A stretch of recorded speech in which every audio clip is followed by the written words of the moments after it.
Welcome back to the Master English Hub podcast. We have a thrilling episode ahead, packed with English secrets that native speakers often forget to share. You might believe you're fluent, but these gems can elevate your conversational skills to new heights. Wow, that sounds so exciting.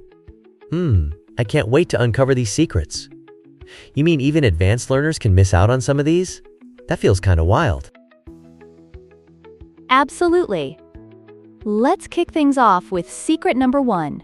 They often shorten words. Native speakers frequently chop up their phrases. Take going to, for example. It transforms into gonna.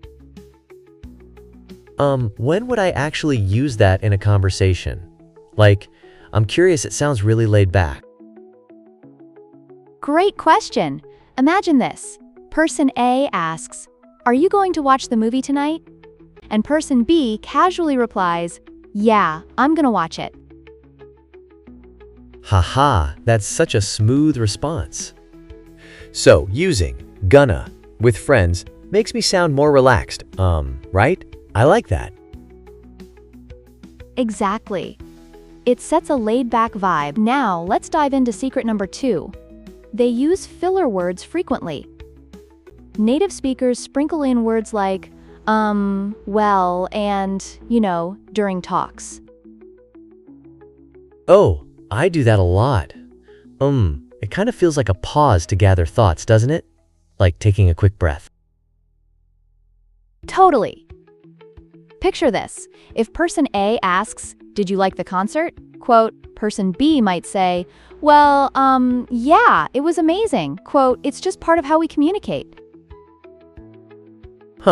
So filler words make it seem more natural, like a real conversation instead of just robotic exchanges? Neat! Exactly. And now for secret number 3.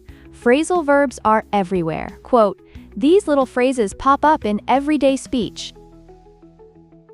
Phrasal verbs, they sound puzzling. Can you break that down for me a bit more? Of course. A phrasal verb combines a verb with a preposition or an adverb. For example, if person A says, "I ran into my old friend yesterday," it shows how connected our language is. Oh, so it's like, bumping into someone unexpectedly, right? I was totally imagining running a marathon or something crazy. Do phrasal verbs have different kinds? Haha. Yes, just like ice cream, there are countless types. Secret number 4.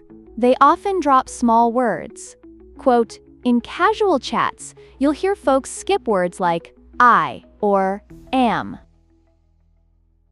Oh, so like if I ask, "Are you ready?" And they just respond, "Yep, ready." That's super concise and cool. Exactly. It keeps things quick and friendly. Now, secret number 5. They use contractions constantly. You'll hear forms like I'm, don't, and there all around. Oh wait, so would it actually be weird if I used full forms? Like, should I avoid that? Not weird at all. But contractions help with the smoothness of speech. Picture this. Person A says, "I am going to the store," and person B chimes in, "Cool, I'm going too." Ooh, that sounds so much cooler. Now, I'm curious about intonation. Great segue. Secret number 6. Intonation is crucial. Native speakers reach for tone to express meaning beyond just grammar. For example, person A might ask, "You're coming tonight?" With a rising tone, crafting it as a question.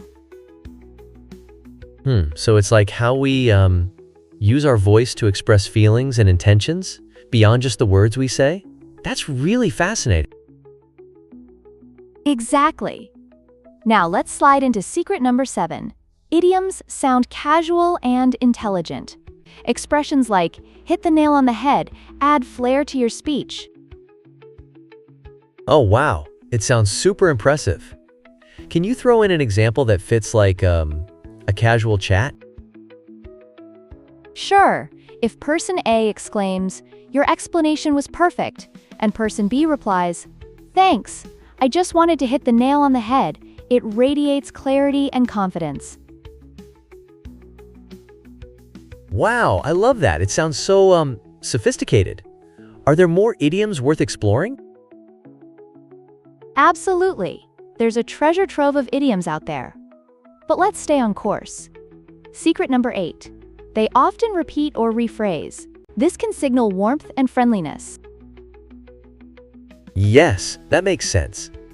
So when person A says, "I love your idea," and person B replies, "Thanks, I'm glad you like it. Really happy you like it," it creates such an inviting vibe. Exactly. And that leads us to secret number 9. Questions can sound like statements. Native speakers often phrase questions as statements with a rising tone. Oh, it's like shaping a statement that sounds curious. How neat is that? I love it. Spot on. An example would be person A saying, "You're joining us?" And the response, "Yes, I'll be there," feels more laid back and friendly. Super interesting. What's the grand finale of secrets for us? Final secret number 10. They mix formal and casual language. Remember, perfect grammar isn't always necessary. Sometimes a chill phrase is way more effective. Oh, like the difference between "I am going to the meeting now" and "I'm heading to the meeting now." That's brilliant. Exactly. So what do we do with all this valuable information? I'm eager to know. What's the next step? Excellent question. Extra tips. Tune in to native speakers through podcasts and movies to see these secrets in action. Practice those intonations and phrases daily. Wow, I'm so pumped to start doing that. This is going to be a game changer for me. Absolutely. Start applying these tips, and you'll sound more fluent and confident in no time. That wraps it up for today. Keep practicing, and you'll sound just like a native. Thanks for tuning in. Join us next time on the Master English Hub podcast, where learning English is easy and fun.